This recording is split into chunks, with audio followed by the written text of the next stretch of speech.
बोलता हिंदुस्तान पे तमाम दर्शकों का स्वागत है। लेबनान का मोर्चा खोलने के बाद इज़राइल एक मुश्किल में घिरता जा रहा है। लगातार उसका एयर डिफेंस सिस्टम कोलैप्स कर रहा है। कभी हमास के हमलों के ज़रिए, कभी ईरान के हमलों के ज़रिए और अब हिज़्बुल्लाह के हमलों के ज़रिए एक बार फिर उसका पूरा डिफेंस सिस्टम ही कोलैप्स कर गया। आर्मी बेस उसके अब पूरी तरह से निशाने पर हैं और कोई शहर, कोई ठिकाना इज़राइल का ऐसा नहीं बचा जो सुरक्षित माना जा सके। क्या कुछ हालात हैं? कितना नुकसान हो रहा है? इज़राइल को कितना हो सकता है? क्या कुछ छुपाया जा रहा है? क्या कुछ दिखाया जा रहा है? हमारे साथ अमरीश मिश्रा जी हैं, उनके साथ हम चर्चा करेंगे। अमरीश जी, स्वागत है आपका। धन्यवाद बहुत शाकिर साहब। अमरीश जी, क्या चल रहा है अब? ये जो हिज़्बुल्लाह है, लगातार जिस तरह से हमले हुए ड्रोन के ज़रिए, उसके बाद एयर बेस पर हमला हो जाना, इज़राइल को समझ में ना आना, उसका डिफेंस सिस्टम पूरी तरह से कोलैप्स कर जाना, क्या ये एक नई मुश्किल है इज़राइल के सामने जो चुनौती हिज़्बुल्लाह दे रहा है उसका अंदाज़ा उसे नहीं था? कितना नुकसान हो रहा है और क्या कुछ हालात दिख रहे हैं? देखिए, मैं आपको थोड़ा पर्सपेक्टिव बताता हूँ। ये बहुत इंटरेस्टिंग सवाल आपने पूछा है और यही यही मर्म है।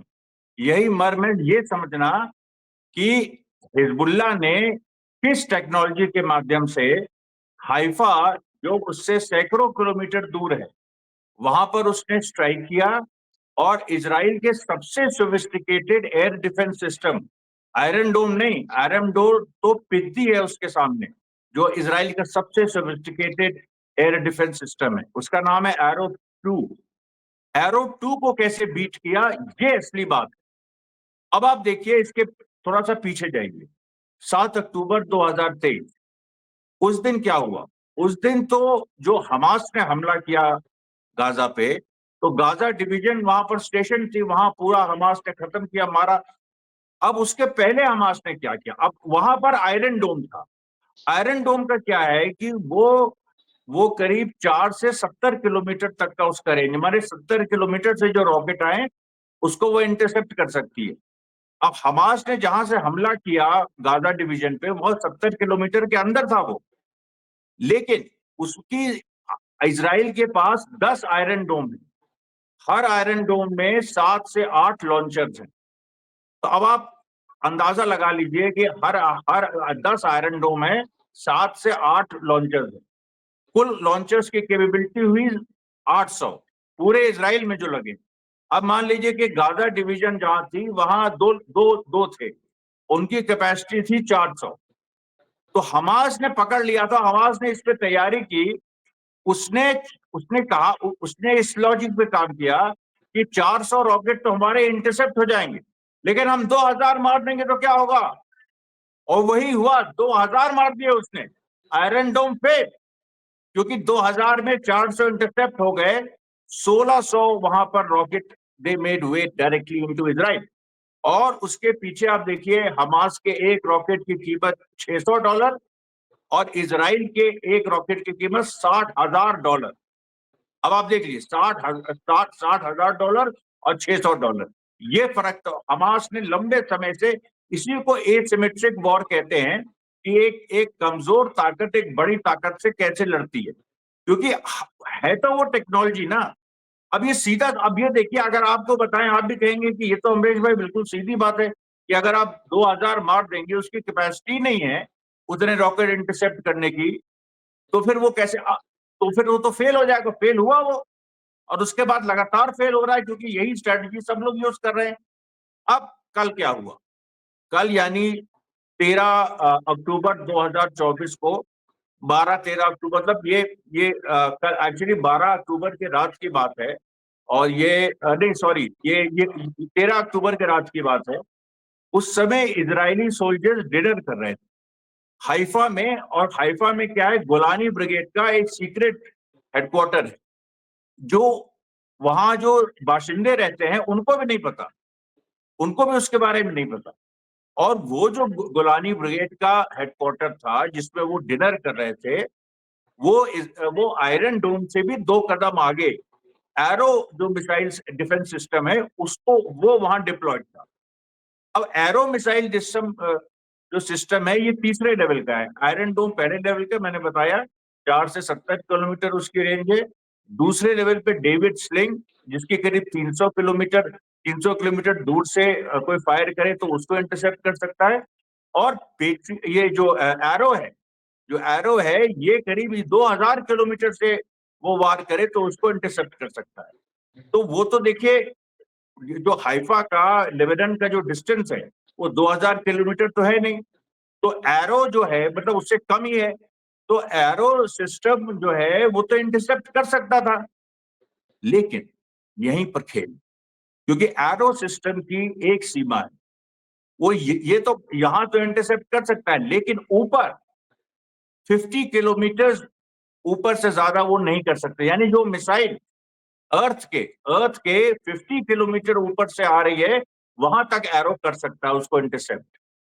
हिजबुल्लाह ने क्या किया? हिजबुल्लाह ने हाइपरसोनिक मिसाइल छोड़ी जो 80 किलोमीटर ऊपर आ रही थी अर्थ के। अब आप बताओ, 50 किलोमीटर उस एरो वाज डिफीटेड। और ये जो चीज है ये एसिमेट्रिक वॉरफेयर का एक और बेहतरीन नमूना 7 अक्टूबर 13 अक्टूबर 7 अक्टूबर 2023, 13 अक्टूबर 2024। तो ये कोई मुझे बताए ना इस बात को, जितने पत्रकार बनते हैं इस समय अपने को, कैसे किया ये 50 किलोमीटर 80 किलोमीटर ऊपर से छोड़ना? अच्छे अच्छे देशों के पसीने छूट जाए, ये नहीं कर सकते वो। और उसका परिणाम क्या है? अमेरिका ने अपना सबसे एडवांस सिस्टम THAAD, जो कि अर्थ के एटमॉस्फेयर के बाहर रॉकेट से इंटरसेप्ट कर सकता है, यानी 50 किलोमीटर के ऊपर भी वो रॉकेट इंटरसेप्ट करता है, वो भेजना पड़ा।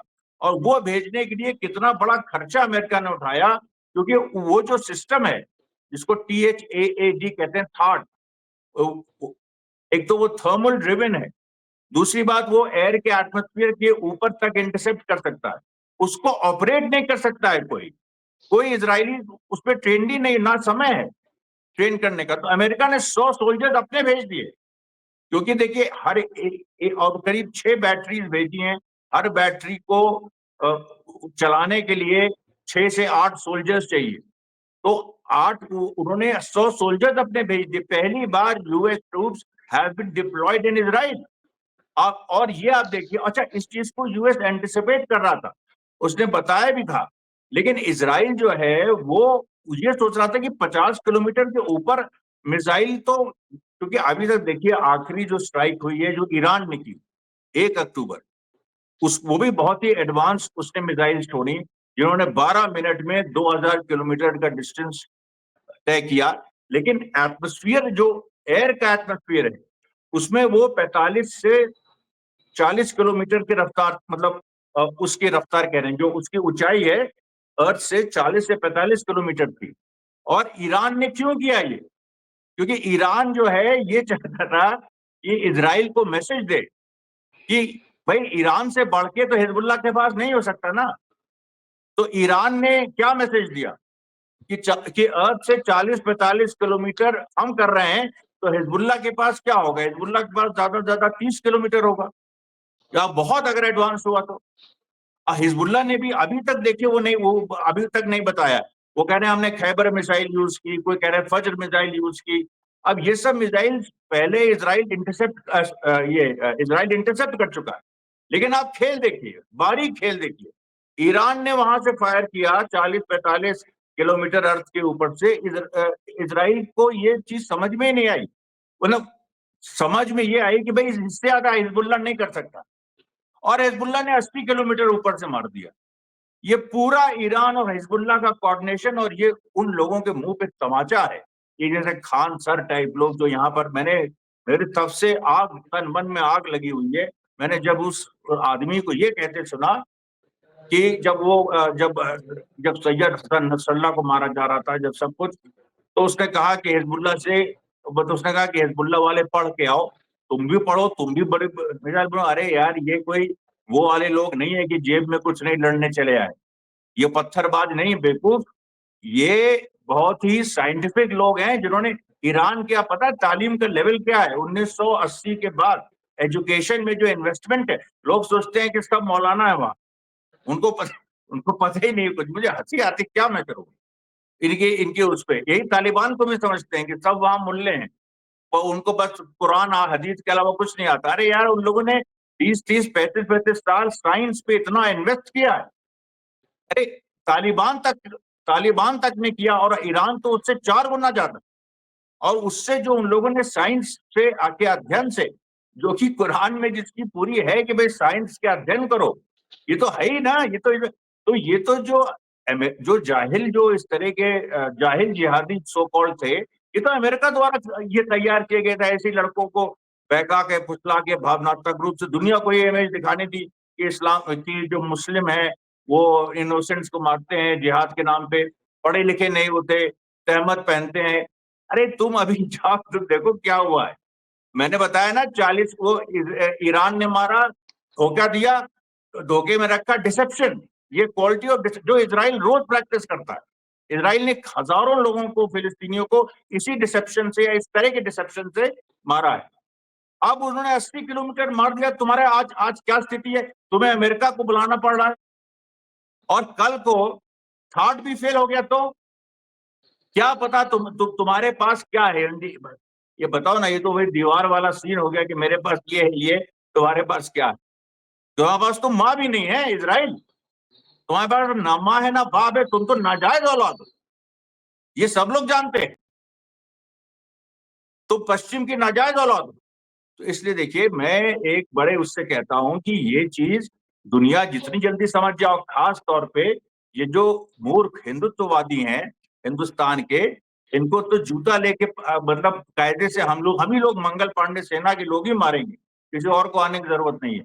क्योंकि ये तो इतने जाहिल हैं, ये इनको समझ में नहीं आता। ये तो इजराइल की हर चीज को तारीफ कर देते हैं और देशद्रोह कर रहे हैं ये भी भूल जाते हैं। बल्कि जो असम का चीफ मिनिस्टर, वो भी देशद्रोह कर रहा है। उसने कहा कि हिजबुल्ला आतंकवादी संगठन है, जबकि भारत आतंकवादी नहीं मानता उसको, ना हमास को, ना हिजबुल्ला को।